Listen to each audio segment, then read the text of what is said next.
It's May 30th, 2024. This is Roqe.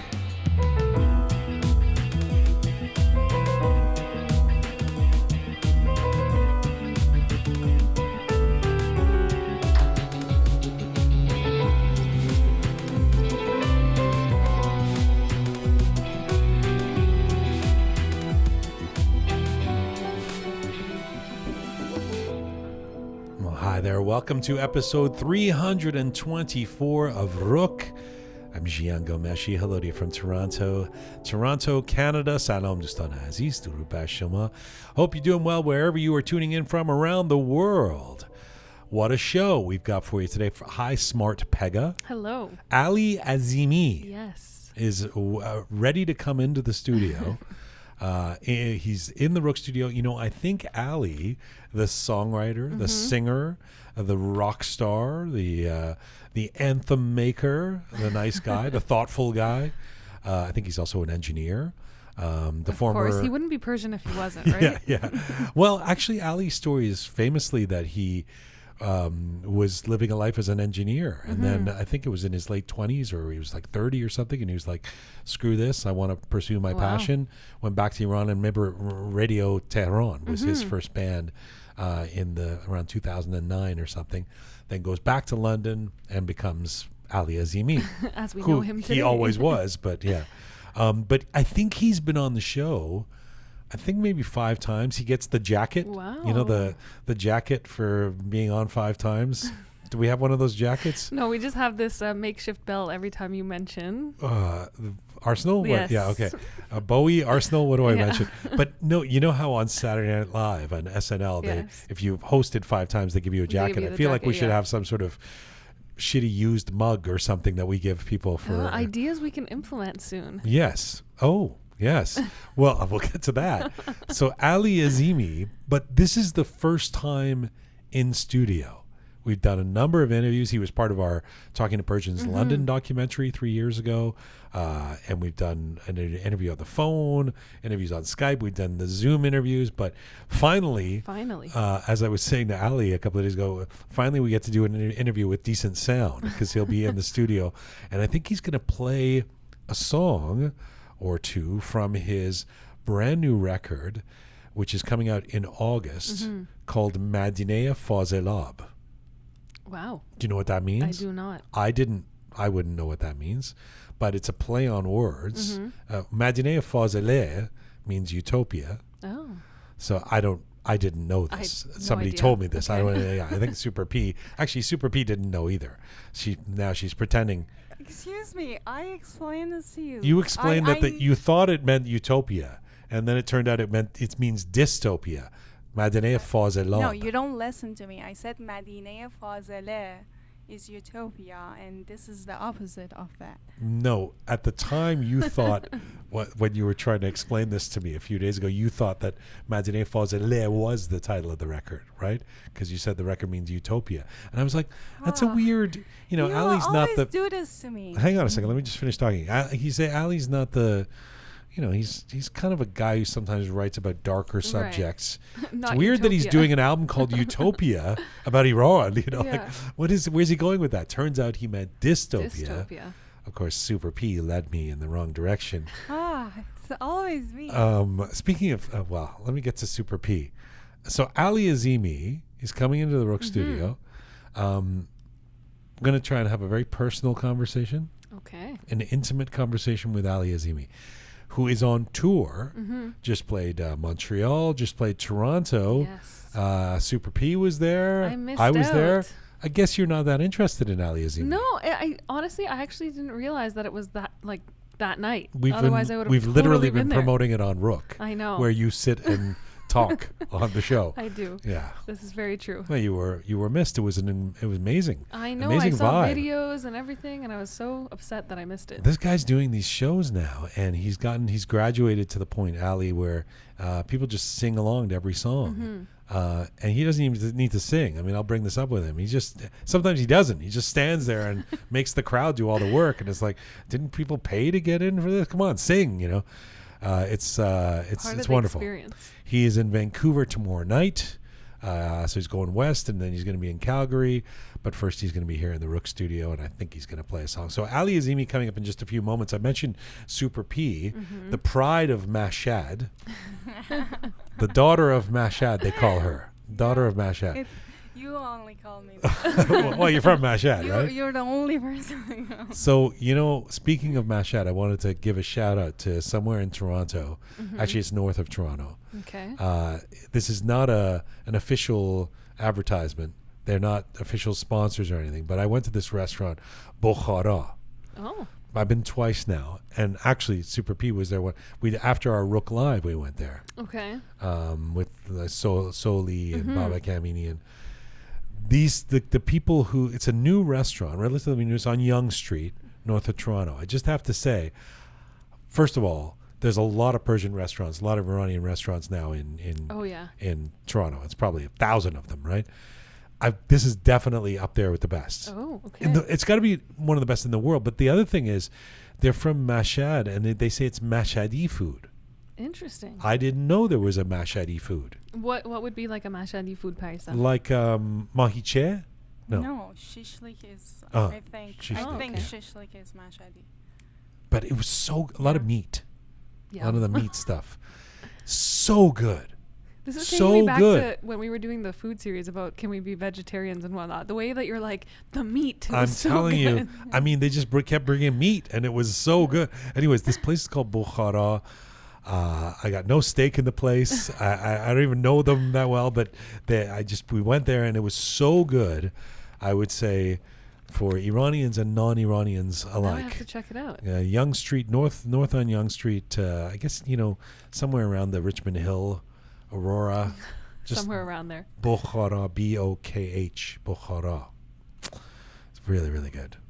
Maybe it was just really late, and No, it I was was hungry. great. Was it that really good? No, I think the food was great. Okay. It's very nice. You know how it's like Now 3 in I'm the hungry. morning and you eat McDonald's? You're like, this is the best thing I've ever tasted. McDonald's is never the best thing you've ever tasted. Well, Come on. If you ask me and my dog Oogie, sometimes those fries. So yeah, go to Bukhara. We usually do a roundup Yes. of things that are happening in the world related to Iran and the Iranian diaspora, and conversations that are happening, issues that are coming up. Nothing much happening right now. yeah. Is there anything happening in the no, world? not really. No big deal.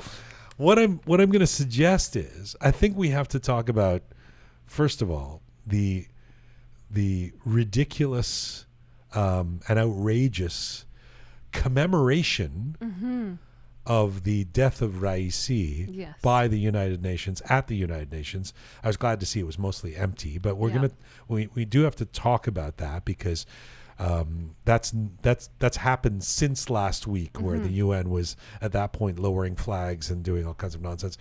One of the other things we have to talk about is the Supreme Leader tweeting, because he's got the time and energy, tweeting his support and encouragement and advice to Western campus protesters. That's right. When it comes to Palestine. And As if that's not enough. as if that's not enough, what else are we talking about? All eyes on Iran, actually. Right. So there's all eyes on Rafah. Then there was all eyes on bringing back the hostages or something.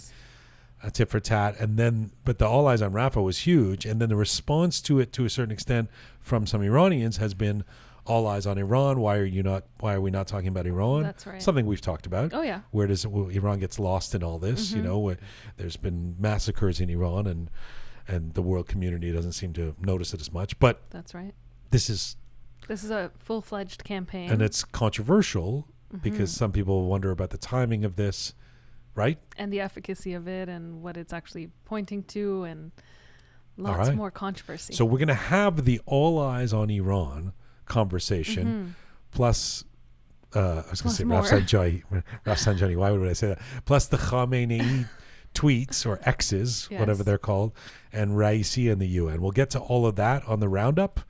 I want to go to Ali Azimi first, because we're lucky to have him He's here. finally in the studio. And people are listening going, okay, you said Azimi's here. Let's get to it. So anything else you need to say? No, we'll do it on the other end of things. All right.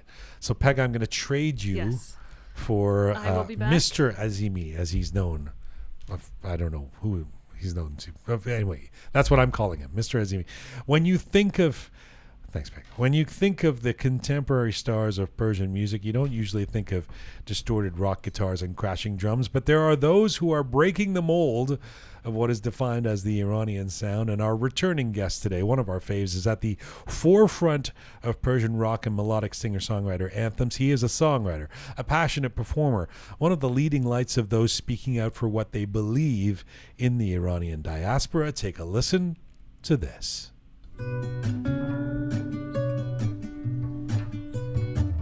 دلم میخواد از خواب پاشم یه روز ببینم سایت از سرم کم شده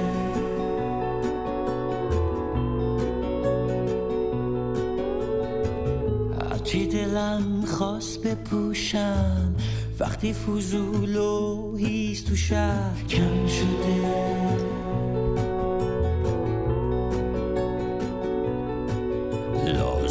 نباشه هاشا کنم از خوب بودن پروا کنم هر روز نگیرن حال ما رو امامه ندزده خدا رو از اعدام و تجزیه نترسونم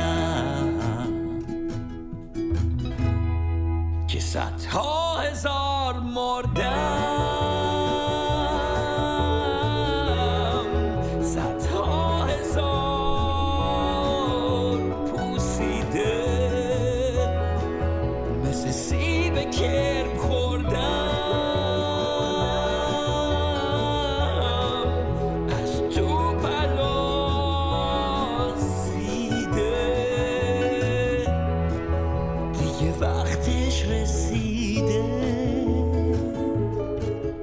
There you go. Little taste of Dige Vachtish Reside, a new song came out a few months ago, written after the killing of Mahsa Amini and the resulting uprising, and it is the work of our featured guest today, Ali Azimi. Ali is a singer, a songwriter, a lyricist, a performer who was born in Tehran and has become one of the leading lights in Iranian alternative music and, you might say, Persian rock. His poignant and powerful lyrics, his visceral performance style, his engaging melodies have won him a massive global following. He's in the midst of a tour that saw him play here in Toronto last Saturday. He's in Vancouver on May 31st, Calgary on June 2nd, Manchester, England in early September, followed by Boston, New York, DC in late September. Do I have to do all the tour dates or is that enough? Mention LA. And LA, his new album, Madineh Fazelab, is going to be out this fall, but first, he's a good friend, and despite being on our program a number of times, has never actually been in our studio in Toronto until now. Ali Azimi joins me in the Roqe studio. Hello, sir. Hi. Glad to be here for the first time, and you have a nice studio here. Nice to have you here. Yeah. That song, another Ali Azimi anthem. I think this is a song that you debuted at the For Iran concert, right? Which was kind of an audacious thing to do. You were playing in front of an arena and you played a new song rather than resting on one of your hits or something. And what I remember about it is that people immediately, and this is a credit to you and your accessible lyrics, people immediately took to it and were literally singing along before the end of the song. Do you remember that? Yeah, I was pleasantly surprised by their reaction, to be honest with you. Each part of a song, when I was saying in the words, there was an immediate reaction in the whole venue. And it's an arena. I was going to say arena, but it literally was an arena. It was an arena. So, in that respect, I was, I was shocked to see the reaction of this new song, just being performed for the first time ever in that occasion, and that was I thought that this would be a good song to be released on the how do you say Salgard? It was the anniversary. It was the anniversary of the killing of Mahsa. The killing of Mahsa. Yeah. So yeah, and it's embedded in your new album, which we're going to talk about. But one of the things about this song, you have a way of, if I were to describe the Ali Azimi, one of the Ali Azimi-isms is that you have a way of addressing serious stuff doesn't get more serious than this, than the killing of Massa, but without being too top down, if you know what I mean. You don't. You're not coming at it like the Clash, in terms of like, okay, I'm going to tell you my politics and I'm going to drum it as loud as I can into your ear. I'm guessing that's conscious. Yeah, I'm actually, I always talk about matters from a point of view of a civilian, rather than some activist or public figure, right? So that's what I like to do. I like to. Why is that? Because I think it's more gentle and more real. Because you I mean, I've done it before in the past, and you release work that are at the time very powerful, very strong. You say strong things. A few years after, you think you're just like, you can't listen to the song anymore, because you want to make the songs timeless, and the only way to make a song timeless, in my opinion, is to make it as personal as possible. So I look at politics. I look at what's wrong with the society and politics and our daily lives from a point of a civilian, from a point of a person who can express their feelings the way they sense it, and I think that would help the work to be more lasting and more relatable. If there's a message you want to get across in that song, do you think, and what would be the message you wanted to get across in that song? On this song? Yeah. So this song was written, inspired by wall writing. What do you call it? Writing on the wall. Yeah, writing graffiti. On the wall. Yeah, graffiti. Oh my God, your English is so good, man. We're going to get into this English. Actually, let's just do this right now. I've had the great occasion to spend the last couple of days seeing you, and because you're here in Toronto, and it's such a treat to have you here. But you've been talking about doing this interview and saying, I don't know about my English, which is, I find so ridiculous. Your English is, first of all, you've lived in England for 20 years now. You have no excuses anymore. Yes. And also, your English is great. Have you listened to the people on this show who come on here? I mean, God bless them, but you're like a scholar. You're like an English teacher. Stop. Yeah, okay. No, you're. I mean, it's not fair, because English is our second language, anyways, right? So naturally, my English is never going to be as good as yours. And most of your guests, they come here, your English is so articulated. You have this wide range of words that you can use anytime. Like in contrast to my Persian. Yes. In contrast to your Persian. Yes. Yes. And then we sit here, we say like, oh, I'm here to talk about my art. And, it would become like a secondary... were you doing a Persian accent there? I was trying. I have. You already have a little bit. I know. I do have. But you don't have the. We are going to a Starbucks. I have 5-star hotel. Exactly. You don't have that accent. Well, I try not to, but sometimes it slips. When you've been drinking, you or something, you get you turn into a heavily accented person. I've always thought of your English as very articulate. I don't know why you would have any. Thank you for making intimidation about coming and doing an English interview, which by the way you've done a few times. And you're exactly the kind of artist I wish would do interviews, first of all like this, but also outside of Persian media, because despite the fact that your lyrics are in Persian, your songs are in Persian, your music is very, I find, accessible to Western tastes, if you could put it that way. So you should be doing these interviews. I think I should do them more. Yeah, I take your advice. Funny thing is, whenever we finish a concert, I can see it from the reaction of the lighting guys and the sound engineers, which are non-Iranians usually. Yeah. And they come to me and say, man, I really, really like digging the performance, was like in the songs and all that. And that exactly to confirm what you're saying. Sometimes I think I should maybe translate some of the songs, maybe, or re-releasing them for the non-Iranians. This show you did, biggest solo show you've done in Toronto, at least. That's it was huge on Saturday.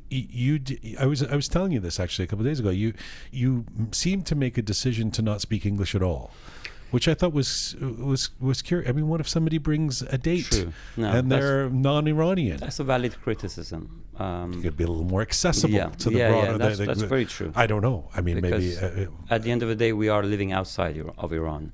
So many people are dating non-Iranians, and I have a few non-Iranian fans. I mean, they're not very numerous, but there are people who come to see me who are non-Iranian. So you're right. I should be able to keep a certain balance of speaking English throughout the concert. So what? That's not an edict. No, It's not like it wasn't. only Persian will be spoken at it. No, it And wasn't even some of your band members intentional. are not. My guitar player is half Irish, half Iranian, so his Farsi is similar to you. No, I'm kidding. Your Farsi is slightly better. Thank you. Thank God. Somebody's Farsi is better. Kurosh is so amazing. That's a hot combo, Iranian Irish. Ooh. Oh, he has a separate line after the show. He's People who want to get his autograph. Yeah. Right. Well, I'm good not on gonna you. go into detail. Good on you for not for including a hot guy on stage. I'm happy to give that spot away to other people. I'm married, and we'll get into that as well. I don't believe that you love sharing the spotlight that much. But we were talking about the message of Dige Vaqtish Reside. Right. Tell me about that. So exactly, why did we cite? Because we started talking about English. True. Yeah. Right. We had to get it off our chest. You had to get it off your chest. I had to. Yeah. So I saw this tweet, somebody writing on the wall saying, "فکر کن یه روز از خواب پاشی اینا نباشن." You understand that? Yeah. So imagine What if you wake up one day and there's no Islamic Republic, right? See, I feel like the Irish guitarist guy wouldn't have known that, what you just said, until you described it to him. Exactly. That's how much better my Farsi is. True. And so that the idea of that song came by seeing that tweet and that image, which was so powerful in the midst of all that was happening during Massa's uprising, and it completely inspired me to write that song. That turned into one of it's become another anthem of yours. People you have in a modest way, I feel like, because remember the band Europe? Like you remember those those bands who you can feel are trying to write anthems. It's the final countdown. I love that song. Yeah. I got it. This is You don't. No. They're in the what's that band I hate? Modern Talking. They're in the modern talking category for me, but they're slightly better than Modern Talking. Okay, Come on, give them that. But it feels like you don't write the anthems in that sense of like, let me write an arena kind of fist in the air kind of anthem, and yet that's what happens with your songs, because people sing along to them and they really appreciate the message. And it was amazing at this show in Toronto on the weekend. Sold out show, packed at the Opera House in Toronto, which is a beautiful venue. Everyone was singing along to every song. I even felt like you debuted some new songs, and it was a weird alchemy in the room where people were singing along to the new songs somehow. They were singing bits at of least halfway through, they were like, "Okay, we're going to sing along," which is again a credit to how sing-alongable your songs are. But what did you make of Saturday night? I mean, it was one of my best experiences in concerts. I had one of my best nights ever, to be honest. And Toronto is growing with me, I think. The crowd in Toronto, and I get better, they get better. And last night, 2 nights ago, it was like a magical night for me, a night that I remember for the rest of my life. You don't really need to sing anymore at your shows. You just can start the song and turn the microphone around, and everybody else does the work for you. How did you feel about the reception to the new material? I mean, Haji and Madine Fazilab, which is the title track of the album, is a solo song which I usually put in the middle of the set, and to see the reaction. I first played it ever in my one-off show in Philadelphia, and people went mad for it. I was not expecting that. People were singing their choruses along for the first time hearing a song, which was crazy. Same thing happened to a few years ago to Haminella on the song, which is very disco-y. That happened to that song as well. So people, for the first time, they started singing, clapping with it. So you're right. I'm fortunate enough to be able to capture the audience first time around with the songs that are newly released, and I'm glad that you call them catchy. I mean, I don't intend for them to be catchy. I mean, with this said, your epic hit, Pish Daramad, you kind of you know that Nirvana famously never wanted to play It Smells Like Teen Spirit. You know, Pish their Tamad shit. is my biggest enemy. Well, it's interesting because my- I was thinking if this guy doesn't want to play that song, he has no choice because the crowd started chanting. And you know, you go to a concert and there's always people like asking the band to play the hit, like screaming out or whatever, but this was in unison, all 1,000 people, Pish Tamad, and I was like, wow, I guess he's really got no choice.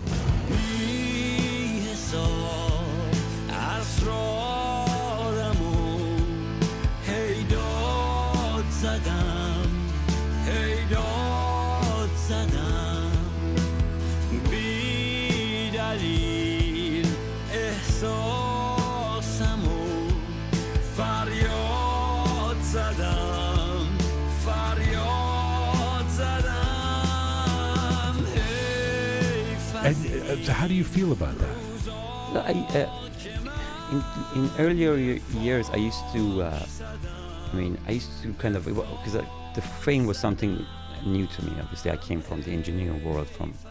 I was working in a big company in London, sitting behind a desk for years and years. And I went to London, basically did my master's, started like a day job in a big firm of engineers. So Despite barely being able to speak English. Exactly. I still struggle to speak. No, funny enough, it's a very funny short story. When I went to work for this company, all my bosses were Scottish. Okay. So imagine coming from Tehran with a very kind of dast bashekeste English, and having to work with a bunch of Scottish people who I couldn't understand a word coming out of their mouth. Anyway, so coming back to the subject, what was I saying? Pish Tamad. Pish Tamad.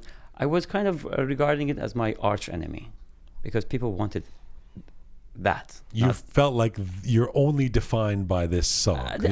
At the early years, because that gave me the biggest fame. Sure. It came out. So I had the band Radio Tehran with my bunch of friends in Tehran. I went back after a few years of working for this firm in London, and I got depressed. I hit 30, so I thought, okay, I'm a loser. I didn't achieve my lifetime dream of becoming a musician. I went back to Iran, convinced my old friends to start a band.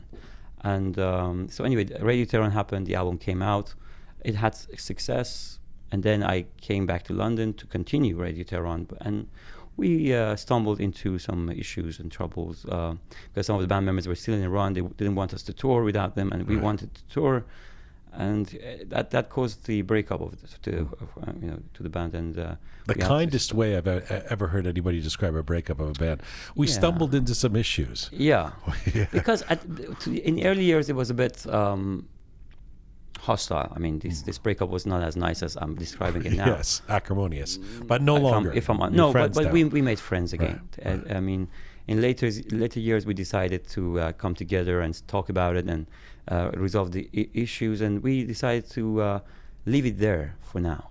I mean, we had one amazing album. Let's leave the good memory for the people. If you ever come back together again, let's say 10, 15 years, 10 years has passed now, we can still make new albums anyway. So we left it there. But then we did the album. I came back to London. I had to start my career as a solo musician. Mm-hmm. And here comes the first album called Ağay Past, Mr. Mean. Mm-hmm. And with it, it was Pish Tamad, which took my popularity to the next level. Mm-hmm. And I was very lucky because it was my lowest point in life. Imagine the brand that we created. The worst moment of your life. Was taken away from me. I mean, by this fight that we had. And I had to start over again. Oh, that's why it was the worst moment of your life? No. Also, emotionally, I was one of the lowest points of my life. And I had a big breakup in the years before that, and I was like, I wasn't doing what I wanted to do, work-wise and career-wise. I was not there. I was a mess basically, and within that state of mind, this song came to my head one night, late night in my studio, back in the back of the garden. I had a piano there, upright piano. I was playing for myself. I started playing with these words. Man bad میشم that song was created in the lowest point of my life, and that song really, I mean, saved me from almost kind of giving up. But as it became bigger and bigger, it was that song which was more popular than myself. So they were saying, "Oh, Ali Azimi, oh, the guy who sang that." Even still, No, I mean, some people might even not still. know Ali Azimi, but you say that song and you start singing the song, and they go, "Oh, It's- that guy, right?" Exactly. Yeah, It's a mega hit, and that happens when you create a song that goes viral beyond your imagination. yeah. I mean, that song became a cult, really. Yeah. And without me, anyway. So in that respect, in the early years, I was like kind of hoping resenting kind of resenting the- that the big success that I had, but now I've kind of made peace with it again, and and these days I don't really. Well, it mind. helps to have other songs that people love, right? True, See, as true. you build your canon, but I mean, it's an interesting one in the sense that to be defined by something. There are certainly artists that don't like. I mean, we were talking before we started the show about Nusha Farin being here, and she doesn't love Salom, and part of the which is her mega hit, and part of the reason is she says I'm so much more than that, you know. Yeah. And at the same time, you have someone like Faramaz Aslani, our dear late Faramaz, who I put this question to. Obviously, Aga Yaruz is, you know, you want mega hit. That's an anthem for the ages for all Iranians. And he was so, I guess, generous in his feelings about that. He said, without that song, I would be nothing. I mean, I owe everything to that song. So I love it. I'm in love with it. So, I mean, which, you know, Pishtar Mad was kind of that, has that kind of power for you, right? So, Yeah. Let me say something about Faramaz because we opened the subject. Obviously, we are heartbroken by the sudden loss of our dear friend and Ustad Faramaz. And I wanted to say something about him. One thing that I truly learned from him was that apart from his gentleness, his aura, his like the character, which was so tasteful and delightful, was his, unique, down-to-earth personality that he had. He was so down-to-earth that you couldn't believe this guy is like yeah. to me, he was the biggest star of Iranian music. And one of your favorites, right? One of your influences. He was my well, as a kid growing up in Iran, I had 3 idols, and he was one of them. He was one of the idols. I saw him on the television when I was a kid, with his beautiful white shirt that was wearing. This beautiful man was singing this song. I think it was one of the Hafiz lyrics songs. Maybe Ahoy Vashi, I think he was singing that song. And I was blown away by this man. I was blown away, and I'm sure he's inspired so many other Iranians. Who were the other 2? Should I say it? Well, I mean, you can't just leave that hanging. Yeah, I mean... They better both be David Bowie, but go ahead. They were both David Bowies at their own time. So the top of the list at the beginning was Feridun Foroughi. So I started guitar playing with Feridun Foroughi. A song called Qariya was the first song I ever played, covered, when I was 12, 13. I would go standing on the coffee table and get the other kids and say, sit down, I want to play for you. Wow. And I would play Qariya for them. And Qariya Yaman, Roya Yaman. Okay, yeah. And then I discovered Farhad. And I was blown away by Farhad. And when I was 15, I remember on the day of my birthday. Which era Farhad? Which style Farhad? Everything. I started from Black Cats Farhad? No. Okay. No. His collaborations with Iranian songwriters, like the hits and the early albums, and also the albums that he released after the revolution. He released 2 albums after the revolution. So I started listening to Farhad. I was obviously very inspired. I was crazy about his work, and then he released an album when I was 15. And I went on the day of my birthday. I went and bought that album in a shop. That's post-revolution? That's post-revolution. In a shop in Tehran, I went and bought a cassette for this album. I think it was called Barf, the album. You could buy cassettes in post-revolution Iran? Yeah. I thought for 10 years because you couldn't it buy. had the permit. You had to. Oh, apply that for one the had the permit. Okay. It had a permit, and there are a few songs in that album, and one of them just really still to this day I really want to be able to reach whoever has the rights of Farhad's work. I don't know if it's the wife or someone else, to just ask them for permission for me to cover a song in that album. I'm not going to say which song. There's a song which I passionately like to cover. You want to ask them because you want their blessing, or you want to ask them because you don't have to actually ask to cover a song, you know? No, as long as you make sure the royalties go to whoever owns the publishing, you can cover whatever you want. You're right, yeah. But I wanted to get their blessing. You want their blessing, yeah. Blessing is even more important. Like Hushang after Hajj. Yeah, we know that. Yeah. That didn't go very good. That didn't go as planned, basically. I always remember that story. Let me ask you, by the way, if you wrote your biggest mega hit at the worst moment of your life, it's not really a prescription for happiness, is it? It means we have to wish ill things to happen to you so that you can keep writing great songs. That's the challenge of the artist, right? Yeah. If you're feeling great, everything is perfect, you write shitty songs. Who wants to hear that? Exactly. Life is great. Yeah. That's why the big artists start getting, they lose their, their amazingness. They lose their quality as they get bigger, because I guess they get all the things that they want, the fame, the money, and what have you, and then they just become impotent, in a way. There are a few artists like, my all-time favorite. Self-important. Yes. Yeah. My all-time number one favorite artist is Leonard Cohen. And to me, being able to write an album at the age of 82 and still being able to touch your heart like the way he did it gives you some, shows you some light at the end of the tunnel. But he wasn't the happiest man either. And you know that very well. Well, he had a very up and down. Nobody has a linear trajectory of up the whole time, and so he has those dark years where he's an alcoholic, then he's up in a mountain, and becomes a monk. But that's right. Yeah. But I love that you love Leonard Cohen. By the way, that's great. I mean, going back to Farmas, and Farmas was a third person which I dearly loved, and so these three people they kind of created they shaped my. The background of my musical Iranian taste, basically. All of their names start with F. F-A. Farhad, Feridun, yeah. Oh, no. Feridun, Feridun, F-E, yeah. Feridun amongst them. Feridun had, he was the most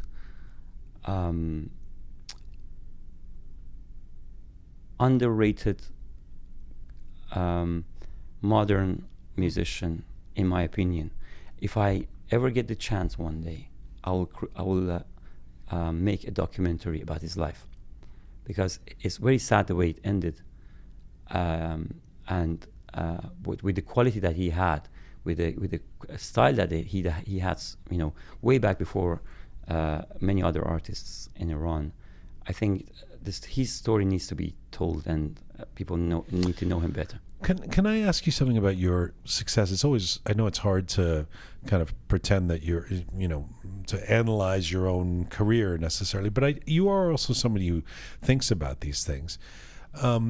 Your success, your current success in terms of the fact that you go to these cities and you can play large venues and you've got viral hits and things like that, almost is so refreshing, because you're kind of bucking every trend that we're told about Iranian music and the Iranian music industry, and as much as there is one, you're not really a Radio Javan artist. I mean, I know that they play you sometimes or something, but you're not one of those hit maker Radio Javan. I'm completely independent. I chose to be independent. You're not one of the old icons, so you're not one of the big, who will always fill the arenas, and as they should, and yet you are developing this major career. What are you doing that many Iranian artists don't seem to do you think?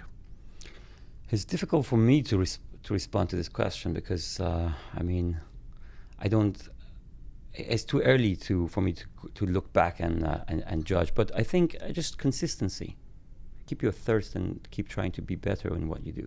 Like I whenever I see one of my shows, I always think about what can I do to improve it, and not just in terms of the sound quality or this and that. I mean, the way I engage it has been improved as well. And you can, like rightly, you mentioned that my engagement with the audience has improved, and everything when they come to your show, and this is my opinion. If I go to a concert from the beginning to the end, and I feel like I was hugged by this event, I was like,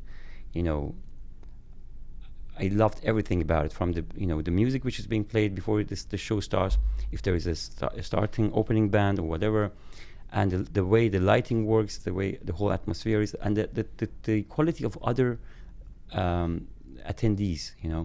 I'm very lucky to have one of the best audiences of Iranian concerts. My audiences are not in their thousands, they're in their hundreds, but I think I'm so blessed because I have the best people, best quality, all polite, all gentle, they're cultured, and the way they interact with me is just so blessed, so touching.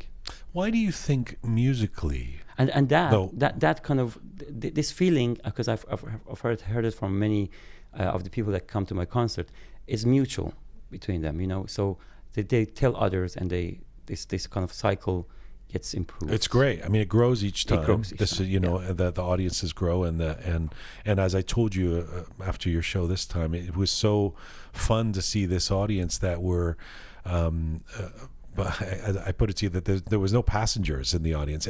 Every single person was there as a fan that could sing every lyric of your music. Some of them even singing the new songs that you were debuting. Why do you think you're musically out on a bit of an island, though? I mean, this is the thing I can't figure out. In the aftermath of the very, very sad loss of Faramars, I posed this question to a couple of people. What? If he's so beloved, why aren't there more singer-songwriters? Why aren't there more, of his ilk in the Iranian pantheon, in the Iranian space, or in your case, everything from, I don't know how we would describe you, singer-songwriters, indie rock? Like, we just don't have very much of that. No. Do you have any insight into why? That's a question for me as well. I don't know why. I mean, there's a lot of interest in hip-hop in the younger generation, which is understandable. Yeah. It's cooler, it's more relatable, it's easier to say whatever you want to say in that kind of template. Rock music and in general, it's very مجهور چی میشه? Not developed enough, not being paid attention to enough. What do you call? There's a nice English word for it. Come on, you have to help me here. Use your vast my thesaurus, my brain, my it's not. There's not enough of an opening for it. What do you? I put you on the spot here. Well, it depends. It's suppressed. Well, rock music hasn't found its foundation in the society. I mean, there are many people who play rock inside Iran, and there are so many interesting talents. Even back to Kurosh Yaghmai. Kurosh Yaghmai obviously is a legend. Yeah. And he started something which he opened a gate for Iranians to this music, and obviously I'm a big fan of Kurosh Yaghmai, by the way, as well. I have to say that. He's also a very important figure for me. And what he's done. We're building the list. Is he number 4? I don't want to rate the amazing artists like that. I don't want to. Well, you had the top 3. I just wondered. No. Also, Kurosh Yaghmai is also in my heart, deeply in my heart, and he's done great to open up the interest of younger people to rock music and so on. But I think the rock music and especially alternative rock needs to be more. It needs to be presented better. Yeah. Well, I mean, you and I have talked a bit about this. Like, there's great Iranian pop artists. There's there's the icons. There's a growing hip hop, Iranian hip hop community for sure, and some really well known artists in that space. There's no Iranian Radiohead. or Iranian Arcade Fire or even Iranian Coldplay. I mean, there's just nothing like that. Unfortunately, you only have Ali Azimi and some other bands like Kiosk and I suppose the rest of them. I mean, when I was before I started my career, a band called Objes was very inspiring. Yeah, they've been on the show. They were two sisters. They were doing great. They were doing I like a wish there weird was more ska of them. rock thing. I love their style. They were so inspiring. They're still around, by the way. They're still around. You don't have to speak about them as if they're like... No, they're still amazing. But they were... I mean, I like to see more Objes. Yeah. What they were doing something inventive. Yeah. They were doing something inventive. All right. So let's talk about this new record. And by the way, my guitar is sitting over there, and I'm going to make you play a song from the record because I saw you play the new ones, and they're just so great. So this new album, Madineh Fazela, but before we even get into where you're going with the album in terms of the ideas behind it, it's another concept album. Mm-hmm. And I love this about you. The commitment to concept albums in an era where nobody gives a fuck about albums. And people just release singles, I mean, Drake just puts something out each month, and and that's the platforms really enable that kind of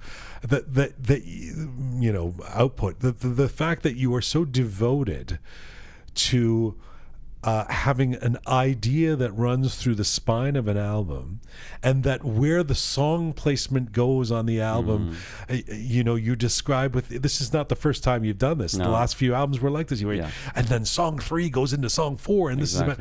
And tell me about that. Tell me about why you are so. Some of the greatest albums in history, The Wall or whatever, are concept albums, but it really isn't a thing anymore. No. But you love it. Why do you love it so much? The idea, I mean, when I think of releasing a new work, is always a bunch of songs. I see I always have a bunch of songs hanging around in my head at every given point. I always write songs as I go along, and I find I look at them as a bunch, so as a patch.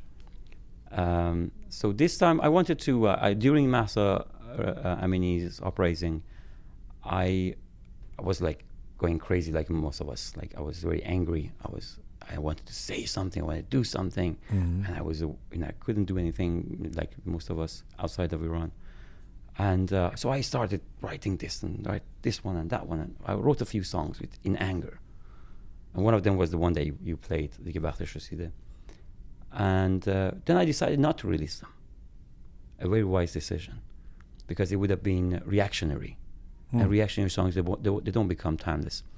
And I thought I'm being too shoari, what do you call it? Being too much of an activist to protest. It would have made it less artistic. So I stopped myself. I refrained from releasing them. So I kept them, and I started adding to the idea. So I started thinking about it. Okay, if I want to release an album, what do I want to say? And I kind of imagined myself as an Iranian who is dealing with a government dictatorship, which is kind of against culture, against humanity, really, and also I'm a expat living in London, and I'm part of that society, but I'm also not. So I started writing about myself caught in the middle of this shitstorm, really. Mm-hmm. And then the first chapter appeared. The first 3 songs are about me, or people like me, who are not on the left side, on the right side. They don't side with anyone, nor the So hang on a second, just because I'm going to get into the album and but just on the commitment to the concept. Mm-hmm. What if you write a great, like you come up with a song one day, comes to your head about a cute dog, that has nothing to do with the concept. Yeah. Do you ikhraj the song? Do you go, I can't include that one because I've got to leave that song for another day? Is that, how committed are you to the concept? When I write one-off songs like the one you said, I keep them in my single lists to release them at one point. I haven't released many singles yet. I always do albums, and every so many years I do like a few singles. So, but I have a list of singles which don't fit into any albums. So I have like maybe. So the answer is you wouldn't put it in. I wouldn't put them in. Even if you love the song about No, the I cute would- I would- dog, I it would- doesn't make the cut No. because it's not part of this I would concept. write a new song to fit, and I keep the ones in the safe for the. For the latest, cute yes. song I've got concept 25 album. odd songs. The sitting. cute dog album. Yeah, That's yeah, right, cute yeah, dog. the concept of that. But the reason people don't put the concept albums out is because it's so much work. And in this era, it's so hard for the album to get noticed, you know? Yeah. Singles will get songs, videos, those things will happen. But sometimes At the end of the day, I write for myself. I have the luxury of working for myself, for my own heart, and for my own intellect, you know. So I focus on pleasing myself first. So I spend a long time thinking about it, creating these stories in my head, these ideal stories in my head.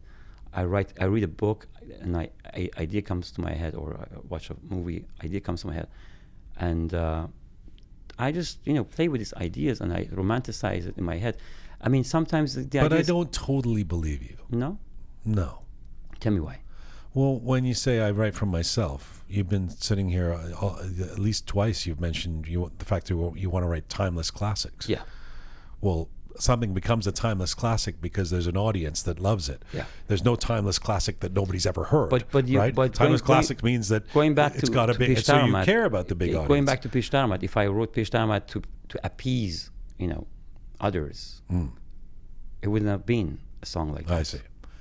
The It was songs a- are personal. The songs are personal. The song that should come from your heart, and if you have the skill to write a song which is gonna get traction, it's gonna get audiences involved and become a hit, that's a plus. That I've been lucky enough to have few of those. Have you ever written a song or recorded a song that you really knew wouldn't be that popular, but you were committed to it because you love the song? Yes.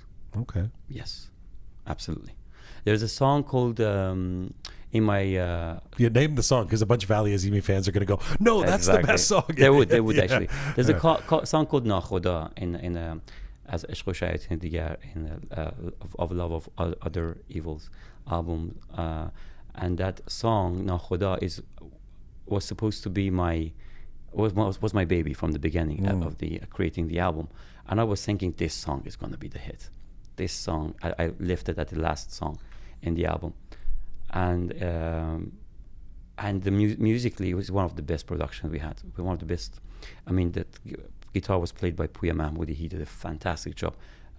Drums by Shayan Fatih, one of the best drummers, and I had a nice wind section. We went to I spent days and days in studio perfecting that song, and that was also mixed by my colleague, band member from Radio Tehran, Pedram Afshin. Okay. Collaborated me on this song, which was great because we created that collaboration again after so many years. And that song was the lowest in the in Spotify and everywhere. It was the lowest listened to song in the album. That's really heartbreaking, but this is the way it is, But don't that know. wasn't the question I asked. No. I mean, that's an I interesting deviated, story. yeah. Do you know what the question? Do you remember the question I asked? No. Go on, tell us. Maybe I. Well, the question I was saying, is there been a song that you knew that you suspected will not be popular, but and then you still want to became- put it on because it's personal to you? So I think I did answer the question. So yes, Nakhoda Well, no, was, that song you thought was going to be popular. It just didn't become that. I'm I talking about if there's see. something The that reverse of because when that. you say I write for myself, Right, the proof in the pudding of that would be I'm going to put something out that I actually think nobody's going to see. like, but I like it. Got you. Yeah. I mean, you don't have to answer that. No. I'm just Most of curious. my songs, you don't know if they're going to be popular. Most of them are not probably in this album, which is going to be released. They're like dark songs. These songs are not, dancey songs or whatever. Yeah. They are dark. This album Well, is a the dark album. concept Madineh Fazilab, I of course did not know what that meant. I had a vague idea that Madineh is like a place, or right? So, and then Fazilab, I just didn't know what Switch. that. So, and then I was told that Madineh Fazileh is utopia. That's right. And you've taken that Yeah. and skewed it Yeah. to turn it into Madineh Fazilab, which means Dystopia. dystopia. That's really, first of all, what a great phrase. Thank you. Is that a common phrase, or did you make that up? No, it's this phrase. This phrase was coined, I think, by me to make the point that I want to make. Iran is turning to our beloved country is turning to Madineh Fazilab, which is the opposite of what the regime promised to create. So this dystopia is Iran. Is that's what you're because obviously Jamhuriyat writing Islami about? came with the idea of utopia. We're going to create this fantastic society. Yeah. But look, what 45 years later, you know. Now, my first reaction to that is it's so curious that your biggest songs and a lot of what you're known for are love songs. I mean, you did the last two concept albums were love, love, love, love, love, love, love, love, love. But you say love songs. You say love. I don't classify them as love songs. They're about a relationship. Okay. So what I've done in the last two albums is that I have written 20 songs in two albums, and each song tells tries to capture the sensation of a certain phase of a relationship. The very beginning, the sensation before the beginning, the falling in love, the living together part, the breakup Still part. different from writing an entire album about Iran called Dystopia. This is the first time. Did it feel? Did you feel somehow vulnerable that you were going there?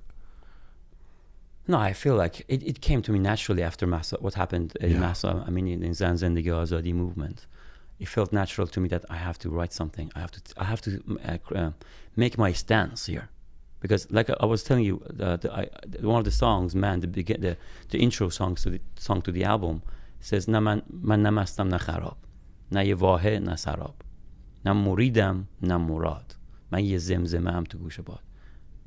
This is the way I open the album. I say, okay, I'm a guy trapped in this situation. I don't side with the left or with the the right, this and that. I don't budge to anyone. I'm not crazy about any position or opposition. I'm just an unhappy civilian trying to find the best for myself and for my country. Seeking freedom, seeking like a better life, and this is my stance basically. This album is where I see myself, and then is it how you see yourself? I know you said you like to write as from that perspective of the everyman, the civilian, and that is probably why so many people, how it resonates for us so well. But do you really see yourself that way? I mean, you're Ali Azimi, the name now, the Ali Azimi, the star that people come and see in concert or who can sing back his songs, etc. Yeah, I mean, when it comes to Iran, I'm a civilian, of course. I'm just like everyone else. I mean, I'm not an activist. I'm not a political figure. I don't intend to be. You have a platform. I have a platform, but I think the strongest way I can use my platform to say loud and clear that I'm opposing certain things, like the work which I have already released, and is to use it wisely and in a right balance, to not fall from one side or the other, to be more powerful. I think a message is powerful when you contain the actual sting of the message to the very end of it. You just don't release it. You just leave it in the song or in the work to be there forever. You seem to do a really good job of not. Because if you say everything, then you've said it. But if you contain a message inside a song, or if you don't really say it so. But you also don't align yourself politically with anyone, no, right? No. That's a conscious thing. Yeah, I mean, I don't think an artist should align themselves with anyone or side with anyone. So when Springsteen says vote Biden, you don't think you don't think he should. I have once I have a very black thing in my Karname, in my resume. Mm-hmm.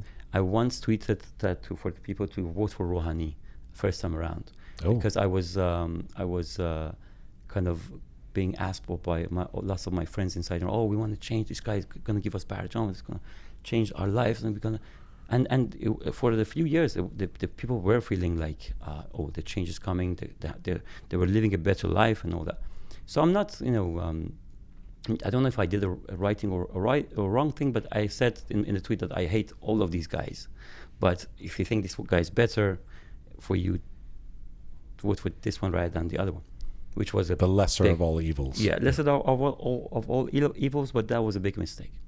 I should never have sided or said anything, or say vote Biden, vote Trump. It's not my job to do that, and I would never.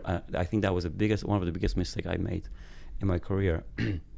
To even say something like that publicly, and encourage people to vote for someone like that who turned out to be what he turned out to be. And so lesson learned, and I would never enter that arena ever again. So to the artist who says Reza Pahlavi, or I'm promoting Masih Ali-Nejad or something like that, you say what? I have no comments. I try to basically, I just focus on my music and not side with anyone. It's not my place to side with anyone. Gotcha. I mean, the artists should be the people who should be left alone from the politics. The politicians or people who want to do something in that arena should come and side and try to side with the artist, not the other way around. But you're not on the side of the regime. No. So you are taking. I think that's very obvious. You are taking a side in a big way, but I think maybe the way to say it is you're not partisan. I'm not partisan. You're not. It's a not. I mean, you believe in human rights, and so you're opposing this regime, which I mean, because how many other regimes in the world do you know that they don't allow women to wear what they want in the streets? How can you not oppose that? Nazanin Ansari was on the show last week, who the editor of K on Life, K on London. You know her, you're in London. Yeah.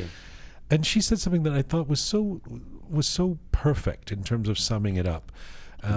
She probably said it before. Maybe she's not the only one who said it, but it's so perfect. She said it's the only government, if you want to call them that, in the world that doesn't care about its own people. Like, that doesn't make a priority I don't know if it's the only government, but of its own people. I don't know if that's the way she put it, but basically saying that doesn't prioritize its own people over other people. Its mission is not for the Iranian people inside Iran, and it's devastating. Most probably, it's not governed by Iranians. It's being influenced by the Western powers, in my opinion. All right. So that's why it's not basically. What that sounds like? It sounds like a dystopia. Dystopia.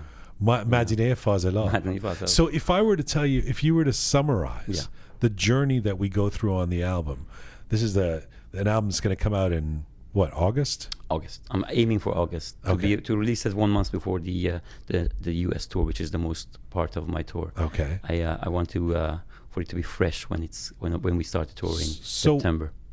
In terms of the idea, the narrative of the record, if you can do it as a summary, walk us through what happens. Sure.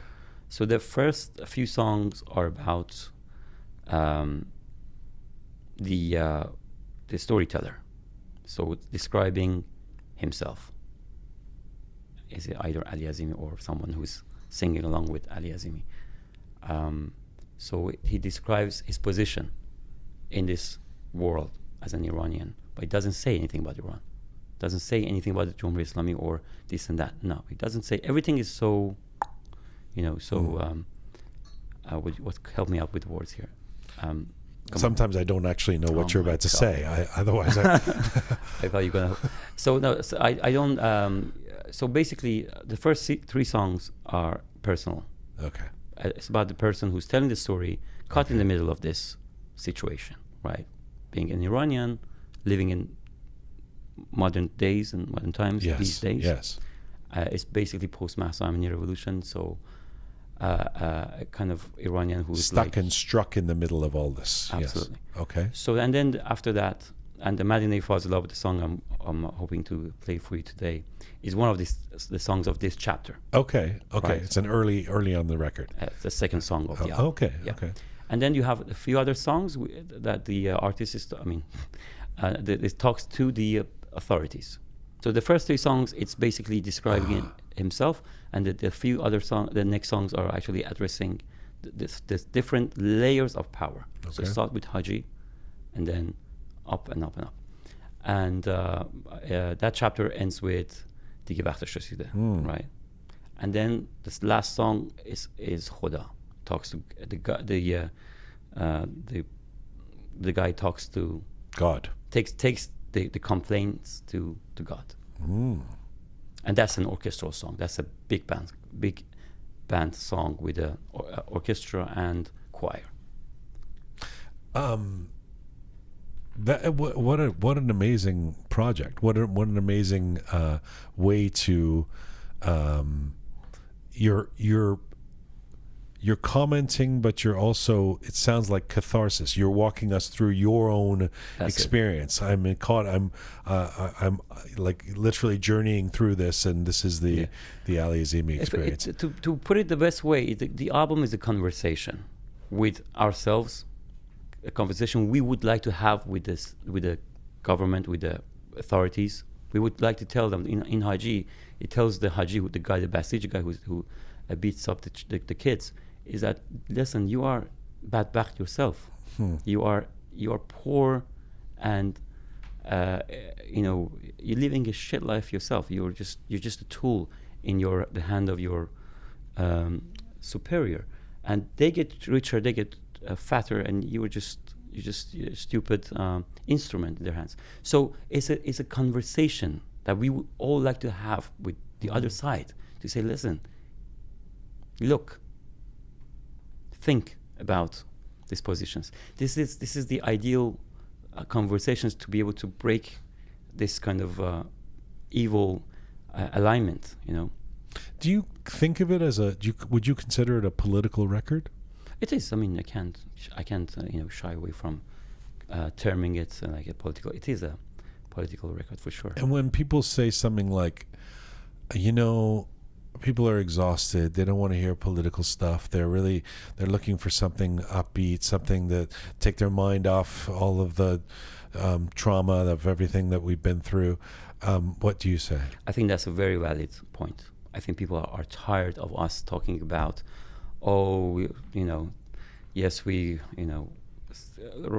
singing about the problems in Iran and the unjust events that are happening day by day, because there's so many of these incidents that people are just saying, okay, leave me the fuck alone. I just can't handle it. As I said anymore. after the helicopter went down recently, never a dull moment with the mullahs. Exactly. Yeah. So you just keep happening, and then people are just, they fed up with it, really. And for us to kind of resonate that message again and again and again, is like it's not going to. I don't think it's going to help even. You can say, "Oh, I'm against the government. I'm a, But you still wanted to go ahead with it because it's what's inside my chest. Yes, it's a personal story. It's not so brutally, openly obvious. The message, is what I as a person wanted to say, despite of people being ready to hear it or not. But I think I made it more personal, so maybe people like you, like myself, or others, might listen to it and see resemblance in their thought, the way they feel about the whole situation. You're going to play the song Dystopia? Yeah. I wish my English was better, was like you. I was so articulated. I could explain myself. First of all, your English is fine. How do you do it, man? How do you? No, I'm joking. At least I understand your songs. There's some Persian artists that I don't understand the lyrics. But how much of it do you actually understand? No, I understand. With you? Truly. Like I'm going to play this song, and I'm going to ask you. Yeah, you can ask me. I'll try. I don't know the lyrics to the song. Enough. I mean, but I'm also, I'm musically, my mind goes to different. Like I love the little guitar arpeggio at the beginning. Yeah, I love that, and so my mind is focused on the chord you're playing, and I don't always listen to the lyrics that well. I'm terrible at. I might ask you to translate the songs for me to English. Well, actually, somebody who doesn't speak Persian as well but is very, very good in English is oftentimes a better translator into English than somebody who speaks English poorly and speaks Persian better. Obviously, I can't translate into Persian as well as the rest of the Roqe team. Yeah. But oftentimes, when we're looking to translate something into English, despite the fact that my Farsi is weaker than everybody here, I'm not a bad translator because I speak English. So do we have a deal? Yeah, I'll try. Okay. Yeah. Should we play the song? Yeah. Okay. Madineh Fazelab. Madineh Fazelab. All right. Ali Azimi live in the Roqe studio. Take it away.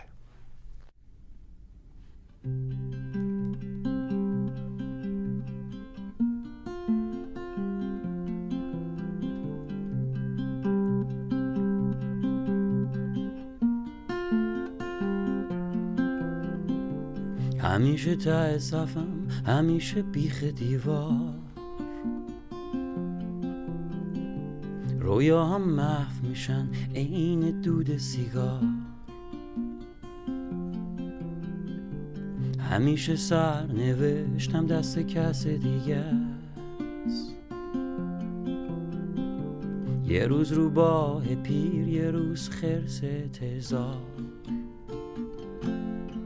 با دستای بست پارو شکسته قایقم به گل نشسته تا ناخدا عکسش تو ماه سر نوشته من سیاه من یه موجود استثنائیم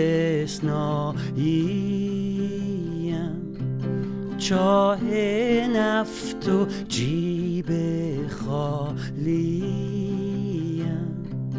یه اسکول آریاییم عزیزم من از سر تا پا مریضم عزیزم من از سر تا پا مریضم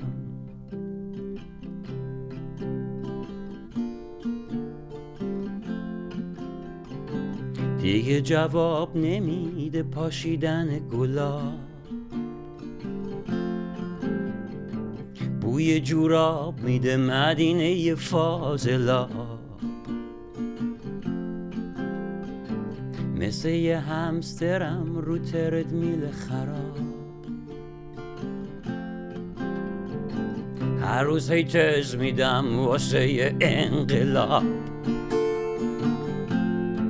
با دستای بسته پارو شکسته قایقم به گل نشسته تا ناخدا عکسش تو ماه سر نوشته من سیاه من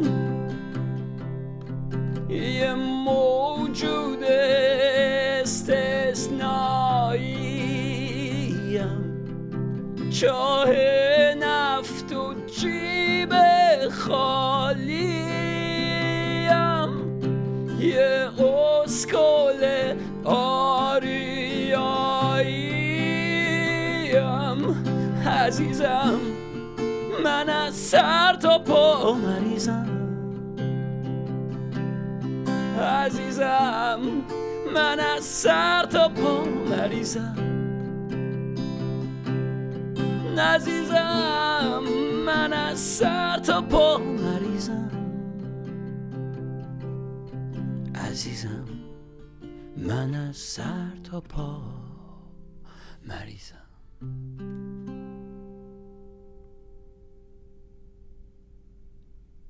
Nice. Beautifully done. Live in the Roqe studio, Ali Azimi and his brand new song, the title track from his brand new record that's coming out in August, Madineh Fazelab. Wow, man. You know, that's another one of those from head to toe. I'm sick. That part. That was another one where everybody was singing along. That's it. Like by halfway through the song. Yeah. And I was like, have people heard this before? No, he's playing it for the first time. It's epic. It's beautiful. Congratulations. Thank you for doing this in the studio. Thank you for having me.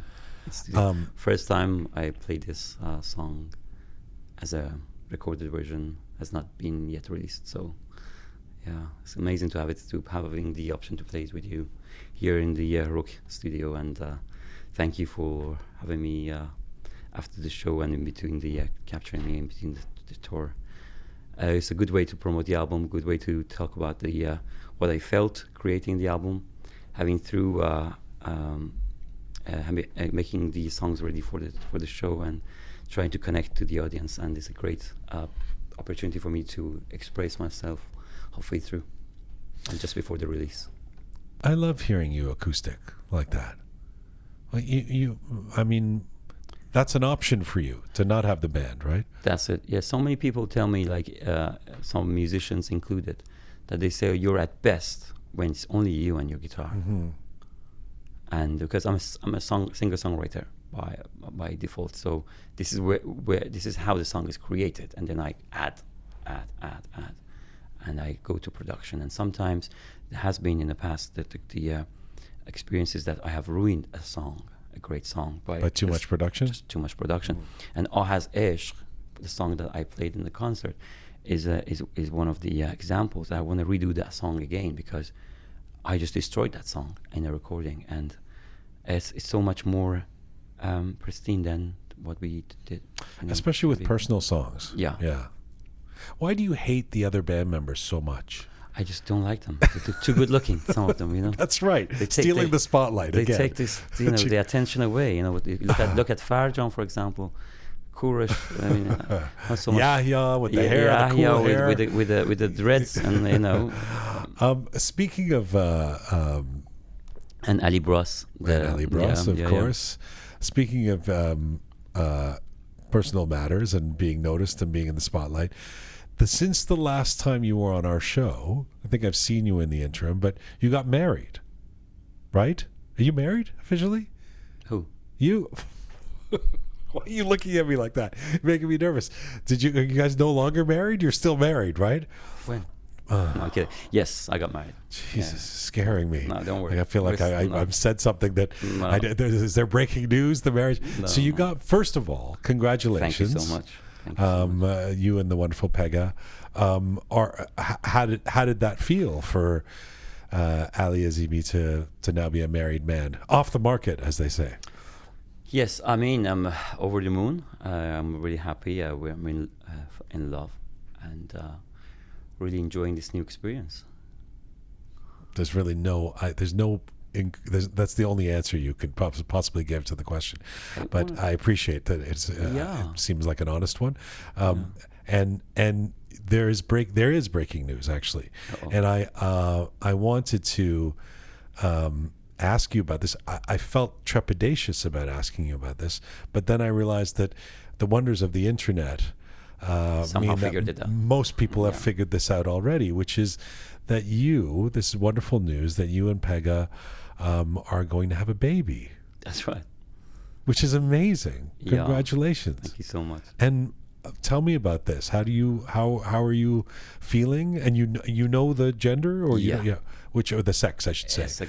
Which is it's a girl. It's a girl. Yeah. Ali Azimi is going to have a baby girl. Yeah. In a few months. How does that feel? Inshallah. I'm just I can't describe the feeling. I mean, this is the first child I'm having, and with a woman that I love, and hopefully she's gonna look like her mom rather than me. That's the only thing that I pray for. I chant to the tummy, and I kind of give some advice to the kid to try as hard as possible to not look like me and look like. Oh, come on. To be for a future, right? Right. And so I sing to her ears. Sometimes they try your best to look like your mom. Take after your mother, your beautiful mother. Yeah. Did you? So we'll see. Have you? Are you already sort of working it out in your head, like how am I going to be doing all the things that I do and also be a dad, or does that feel daunting to you? I know that my world is going to go upside down. It's going to be turned upside down. And it's going to be a mess and whatever it's going to be. And because obviously we haven't had this experience before, either of us, me and Pega, and but it's going to be a pleasant one. It's a one that I'm ready for. It's a challenge that I welcome, and I had always been dreaming about having a baby girl. Actually, Wow. yeah.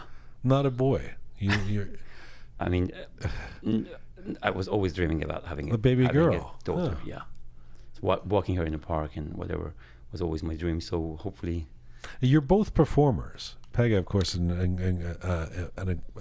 incredible talented as an actress, as a filmmaker, etc. And you're who you are. Do you? I'm a failed musician. No, please. Compared to her. Do you? Now, if your daughter, 10 years from now, comes to you and says, "I want to be a rock star," how would you feel about that? No problem with that. Oh, you're okay I'm with not that? gonna. I'm not gonna. You're not going to. You're not going to impose the mandatory Persian engineer and or No, doctor. look what happened to me. I wasted the best years of my life. Not according to my parents. They would be like, "Bebinin Ali Mohandes Sean shode. Tok che kar kardi." Yeah. I don't know. When I lost a lot of good years of my life doing something that I hated to do. And not that I hated to do, but it was a waste of time because I just was doing it for making the ends meet and also to get my visa and my passport, to just being able to stay in one of these foreign countries and save myself, if you like.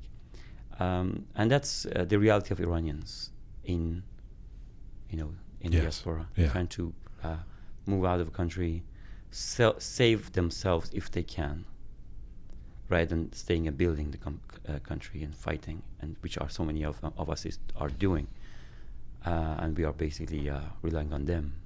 And that's why I'm saying we, as outsiders, when we comment about what's happening in Iran, we're not as valid as them.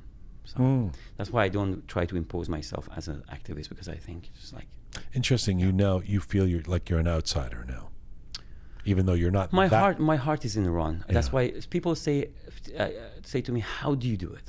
How do you, after 20 years being outside Iran, how do you still?" I mean, they say I'm relevant, because I am always on Twitter and always watching the news, always following everything, always. I mean, my heart is inside Iran, and my biggest dream is to party in Tehran Yeah. again. It's the not a best- shock to me because I didn't even grow up there, and I feel that on the basis of still having family there, on the basis of the culture, on the basis of everything, I still feel incredibly connected. For you, why wouldn't you feel that way? I had the best times of my life in Tehran, in Iran. I had the best, parties and best experiences, falling in love, this and that, and the streets of Tehran, they smell different. They used to smell different. The feeling is like I really want. I dream to be able to go back again in my lifetime. This really does feel Not to perform, just to experience. to be there. Sure. To be there. Yeah. This really does feel like a new chapter that's opening for you. Between getting married, there's a kid coming, a new album is coming out. That's. It feels like we did an interview in London for that Talking to Persians documentary. It was probably about 3 years ago, that time. And during the interview, you were talking about being single. Oh, did I? Yeah. Oh my and God. searching for love. Could you and delete that interview? it's Please. actually on camera. I Oh, can't no. do much about it. But no, it's... Was I single ever? Well, at that time you Okay. claimed to be single and available. In fact, I think it was a... No, You did. You literally go look and watch it. I would never say You that. said I would never say I'm available. You said That's a I'm. lie. No, you didn't say I'm available in that way. But you said I love and I'm currently I'm not with anybody and. Look at me now. Look at me now. Well, this is what I'm saying. me now. This is a whole new at me. chapter. Yeah. So do you? As your favorite artist would say, "Look at me now. I'm in heaven." Who's that? Oh, Boy. when did he say? Look at me. I'm in heaven. What song is that? That is the last album. A Black Star? Black Star. No, it's not the Black Star song. It's the famous one. The one with the video. Well, all of them had videos on the last album. But okay, Yeah. thank you. You're quoting Bowie. Yeah. And do you feel like you're in heaven? Are you excited right now, Alex? I'm excited. You're a very even keel guy. it's hard to tell when you're excited or not, you know? Even at your shows, it's obviously you're happy and proud, but you don't jump around and like fist bump or something. You're a calm guy. I'm old. Not as old as you, but I'm old. Oh my God. How to destroy both of us in one sense. True, you're not as old as me. Yeah, so... But you're getting there. Yeah, I'm getting there. You're pretty close behind. I'm pushing that way, yes. Which I feel great about. I mean, I'm enjoying the times. I mean, being in my 40s has been the best time of my life. Hey, man, I've been looking forward to having you in this kind of for all these, we've probably talked 5 times officially, done interviews, and they've always been on location or on a Zoom or something like that. It's so nice to have a relaxed conversation with you in the studio. It's, as ever, always illuminating and interesting to talk to you. I'm so excited about this new record, and I'm so appreciative that you were here. Thanks for doing this. Thanks for playing. Me. I really enjoyed myself and this amazing interview. And I have always said behind your back, you do the best interviews that Iranian artists or people in culture have had, and because you do your research right, you make it long lasting. These interviews will be lasting hopefully for years to come. Thank you, my brother. And 3 years from now, when I say you said you were in love, you'll say I didn't say that. Erase that. We'll never know. They do last forever, though. I know. You never know what's going to happen. Nobody knows what the future would bring on you. Ali Azimi in Vancouver tomorrow night. Actually, if you're listening to this in Vancouver, May 31st, Ali is with you. June 2nd in Calgary. Upcoming dates in Manchester, and then New York and Boston and DC and LA and Seattle, all in September or August, September, etc. No, right? September, October. And the US the scariest thing is, I'm going to end on this one, is that when my last show, this last week of the American tour, is in October, and I'm playing San Francisco on the 11th, LA on the 12th, and I'm playing Seattle on the 13th. Okay. And the baby's due on the 23rd. Oh. So I have to rush. It really is an exciting time. Rush back home. Yeah. To be there for that event, and hopefully the baby wouldn't come earlier than it should, so I wouldn't miss that lifetime. Bazam, congratulations. Thank you so much. Thank you, brother.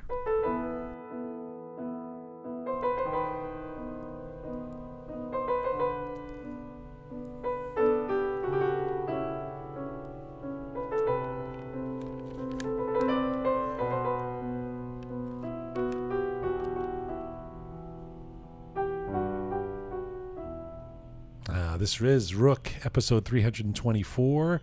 Ali Azimi has exited the studio. Smart Pega Ganji, SPG, has entered the studio. You see how that works? Magic.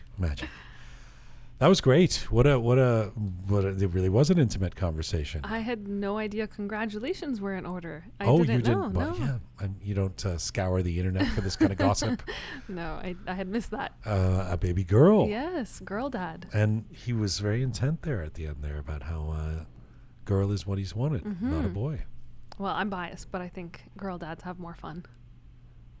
In what sense? I don't know. I mean, it's just, the girls Actually, and their dad. you're only girls in your yeah, family, it's right? just me and my sister. Oh. Yeah. So like I said, I'm biased. You are biased, yeah. You only know one thing. Yes. But thank you to Ali for being here. It was so great to have him play in the studio. Yes, remember his tour dates, May 31st tomorrow night in Vancouver, or tonight, depending on when you're listening to this, or 3 days ago if you're catching a podcast next week.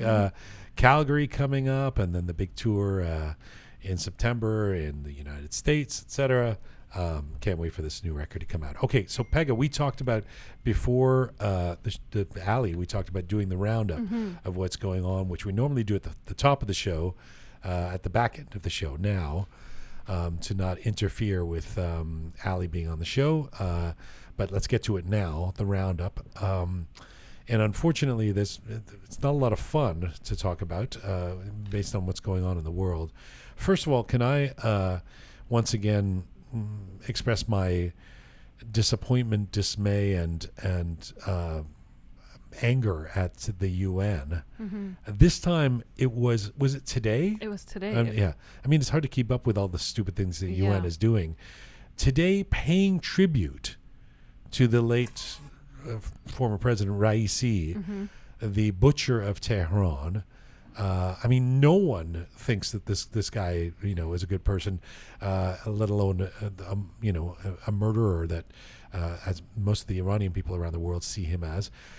And we talked about how last week when the UN lowered the flag and issued a statement of condolences, that we talked about how we couldn't imagine this being the case for Idi Amin or Pol Pot or Mussolini or Ceausescu or the great dictators of history.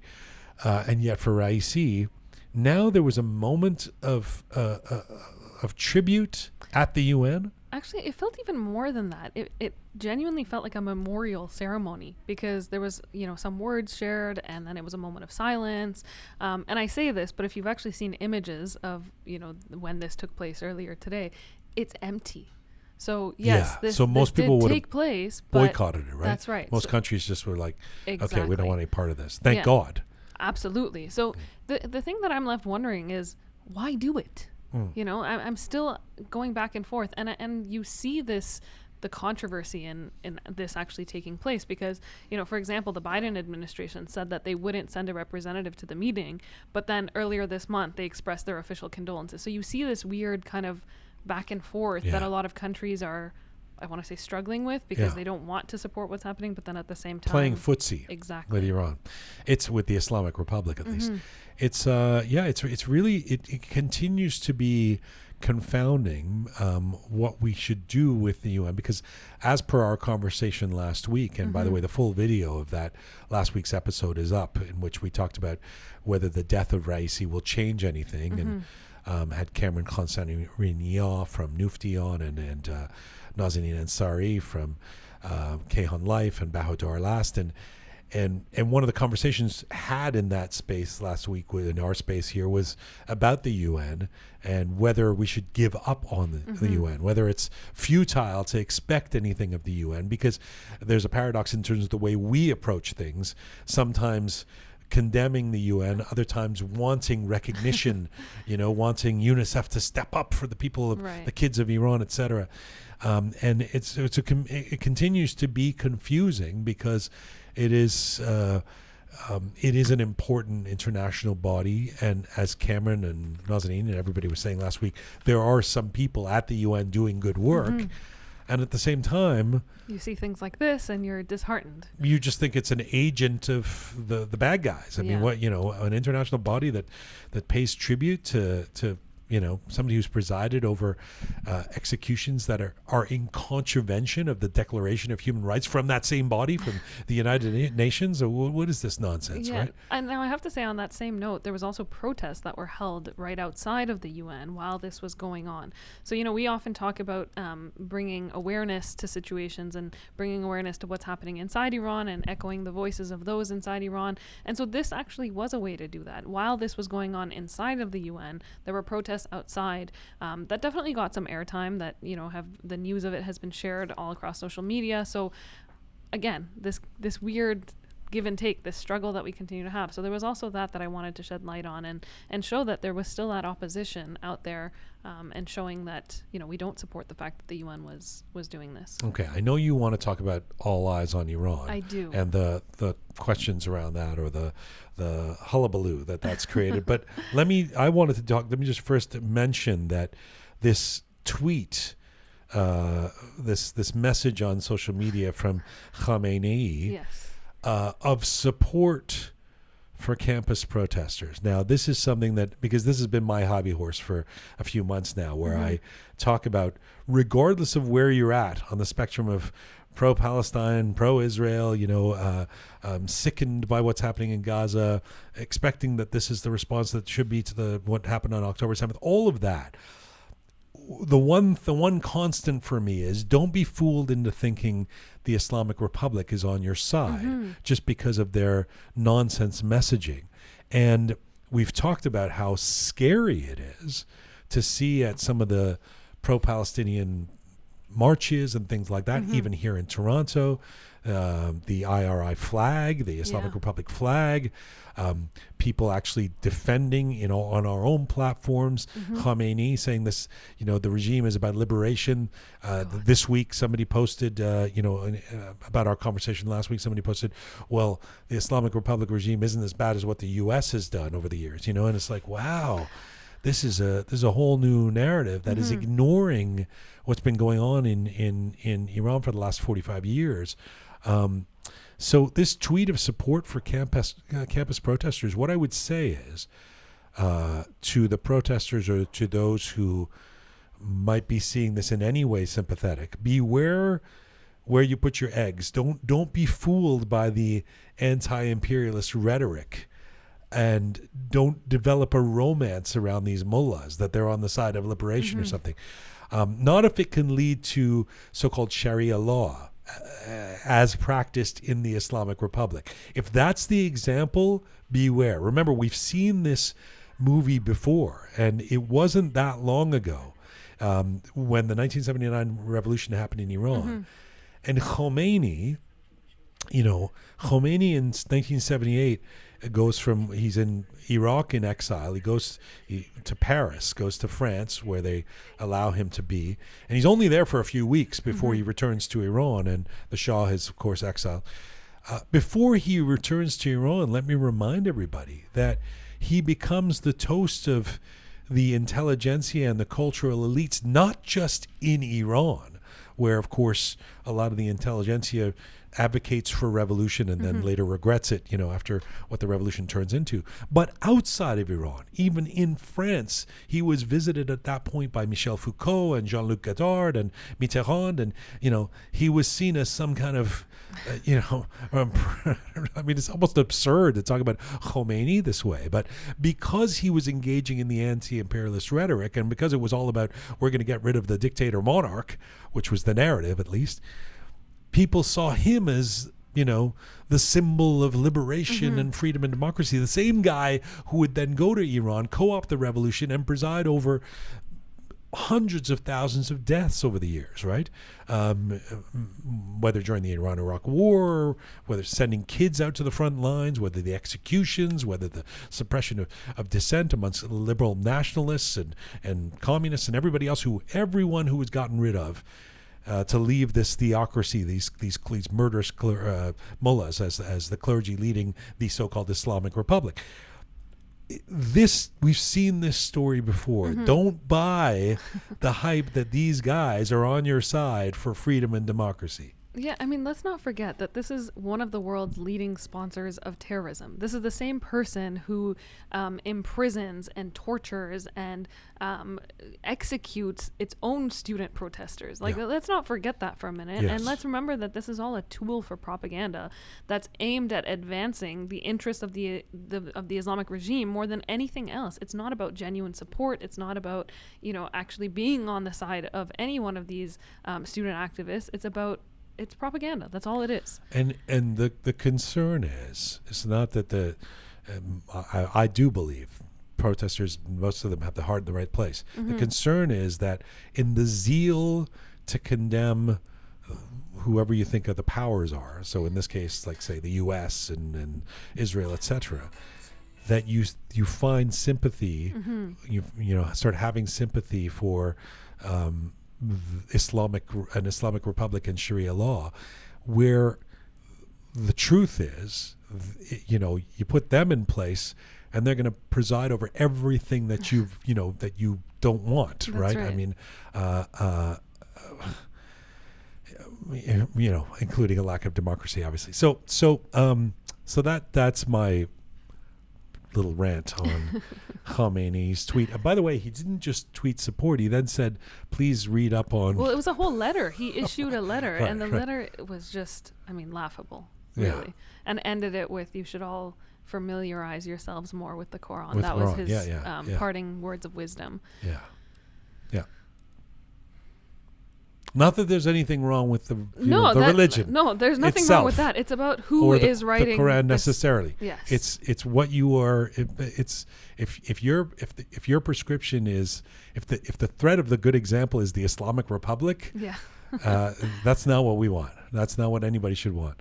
All right, so now let's go from that light Yet subject another- to so what is the, I think I've seen a campaign for all eyes on Iran, Yeah. which I assume is picking up on the all eyes on Rafah and saying, what about all the stuff that's happened to the Iranian people? Let's not forget them. Where's the controversy?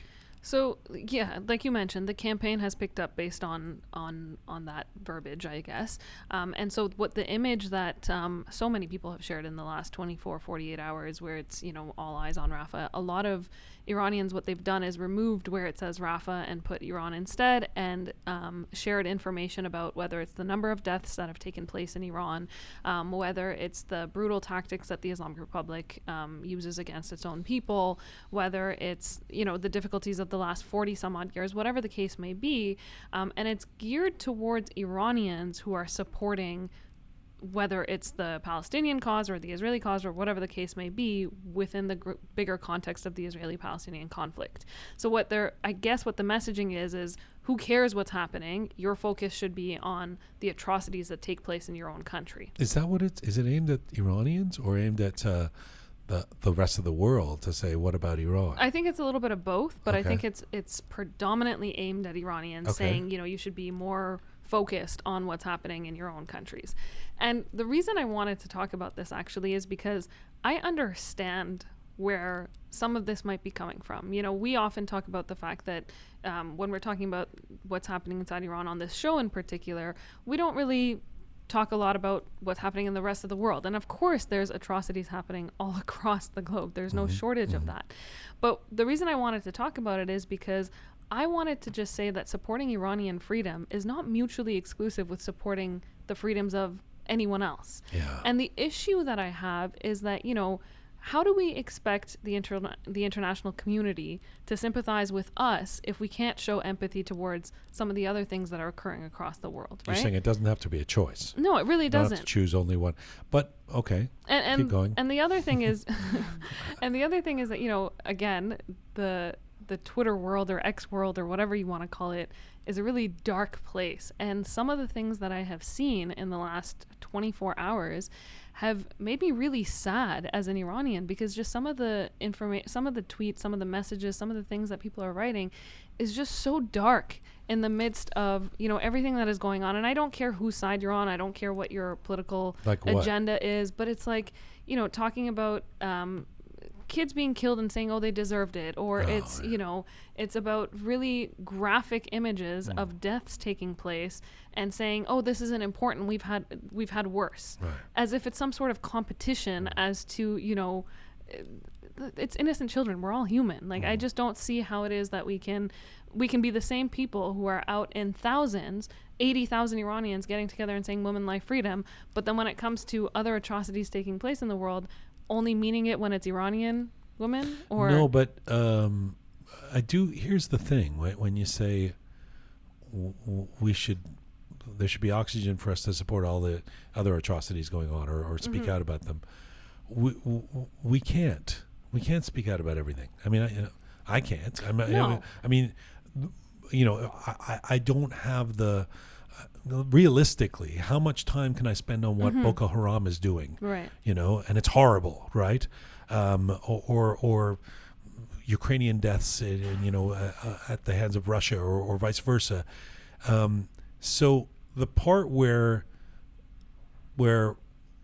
somebody's saying, well, as Iranians, let's focus on. I have this debate with my cousins too, because one of my cousins is very, very strongly advocating for the Palestinian cause, and sometimes even says, I care more about this than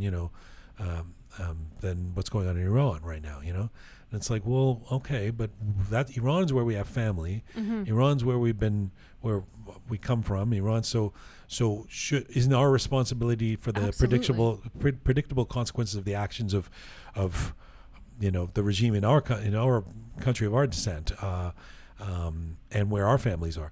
I don't know the answer to that necessarily definitively, but that I could see that argument being made, right? I know the answer to that. Look, I have very strong opinions about this. I mean, we talk about things like this all the time.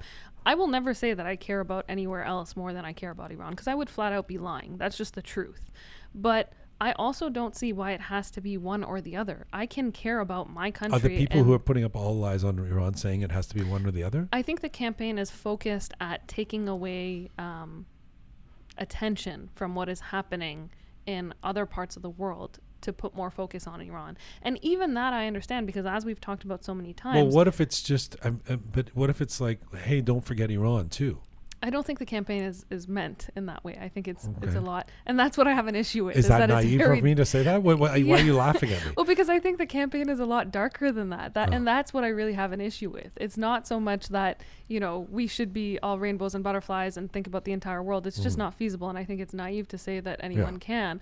But I have a problem with how dark this campaign has gotten, and I think as a final note, I think everyone has a responsibility. Well, you keep saying it's dark, but. All eyes on Iran. Yes. We are Iranians. We keep focus on what this regime is doing to our people. Whatever. No, I think the words isn't dark. I think it's just the messaging that's coming across as a result of this is very dark. Yeah. But I will just say that I think everyone's responsible for their own political literacy, of course, and I understand personal biases play a factor, but I really think that people need to understand that your positions that you take can be multifaceted. It doesn't have to be one or the other. Exactly, but that doesn't exist today. No one's. I mean, this is the problem with the world. Yeah. Well, for the sake of our programming, I'm gearing this towards Iranians. Yeah. and letting from this platform and using this platform. But even amongst Iranians, how many times have we been through this? That I do believe that there's a quiet majority in the middle somewhere who are not on the extremes and don't only have one prescription for who the opposition leader needs to be or which country we're supposed to support but those are the voices that get heard, and those are the voices that are the most toxic in social media, and therefore they have the most power, because the rest of us kind of want to, oh God, do I really want to get into all of this, with these people who are so rabidly on one side. I could see how the all eyes are on Iran, if that is seen as dismissing all eyes on Rafah, then it feels like it's combative, right? Yeah, and so I think that's where the debate's coming in. Yeah, and I think that's what it is. And I think we've had this conversation on the show even where there's this tendency with Iranians that anytime anything is even remotely associated to the Islamic Republic, it's like these blinders get put on. And I think in the case of this conflict, because Hamas is so clearly supported by the Islamic Republic, it's an automatic, fuck this cause, and let's do anything and everything that we can to put attention on something other than this. Because in one way, shape, or form, this is going to hurt the Islamic Republic, or at least that's the idea. And I think that also plays into this as well, where it's like, well, anything that might even remotely have to do with the Islamic Republic, we're going to be so against it and fight against it. Still hard being Iranian. Very, I remember very hard. about, here's a funny a little note for those who like to think that Jian just started talking about Iran 4 years ago. Back in, I guess it was 1999, so 25 years ago. 1999 was 25 years ago. As you just said that, my mind was like, is it really? In 1999, I was on something called Book TV. It was a book show. Okay. A guy named Daniel Richler was the host, and we were debating some books. It was we debate books or something. It was and I was one of the panelists. And I think I would talk about being Iranian and stuff. And one of the episodes, he goes, "Stop playing the Persian card." And I always thought that was really funny because it was like, we have a card, like it's like the worst, like it doesn't get. What does it get me? It doesn't get me anything, It's thankfully 2 years ago when we were finally marching in the streets with Masa Amini, it felt like we were being recognized. But for the most part, it's always been something that really you kind of do despite the fact that it doesn't win you anything. The Persian card. That's right. It's very funny. Stop playing the Persian card. Pega. I'll try. All right. Next week, listen, today, Mm-hmm. we're going to talk about the beginning of the show. We forgot. I know. And I even gave you a You gave me a segue little, into yeah, it. yeah, and yeah. It's at the end we of the missed show it. now. This is the last day ever in this Roqe studio In this studio, yeah. in North York, Ontario, Canada. I can't believe it. Yeah. I'm looking around. I might get a little teary-eyed. Yeah, I'm Picture definitely Bowie over there. got some emotions about this. This is So we are moving our studio, our base, our Roqe epicenter from North York, which Iranians know as North York, to downtown, downtown East Side. And that's kind of a big deal because we started Roqe in this studio, and the next time you hear us, we'll be in a different place. yes. Not that it'll make a difference to most people. We'll just Well, hear it. I'm sure They'll hear the things will show. look a little bit different once we've got videos The up. studio and will things look like a that. little It'll different, look a little probably. different. Yeah, yeah. And I'll miss this space. This was my first Roqe experience in Yeah. this space. Your So- rookie experience. Yeah, exactly. Super P, any final words for the last recording ever in this Roqe studio? No, she's shaking her hands Shaking and her her hands. head, and okay. Thank Playing you. the Persian card. Stop playing the Persian card, Super P. Stop playing the Mashhad card. This is full time for Roqe for today, a final time in this Roqe studio. For all things Roqe related, go to our website, roqemedia.com. Thanks to the amazing team who put the show together. You want to play the theme, Super P? Yes. I'll wait for you. You can play the theme. The last time this theme will be played. There it is. The final time in this Roqe studio. We'll be back next week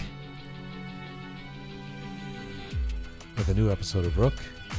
And I think finally, Yasmin Naqdi, who we've been promising, Yes. Next week. Next week. finally. There'll be nothing happening in the world to talk about. Of course not. Surely we won't get bumped again. Our website, Roqe Media, is where you can find all things related to Roqe. Our amazing team, Super Parisa, Smart Pega, Savvy Roham, Talented Anahita, Methodical Kabe, Bearded Omid. Thank you to all of you out there supporting us and sharing our content. Please do subscribe if you haven't done so already. Thanks to Ali Azimi for being here today. Find me on Instagram at Gian Gomeshi. And as ever, always remember, Mizun Bashi.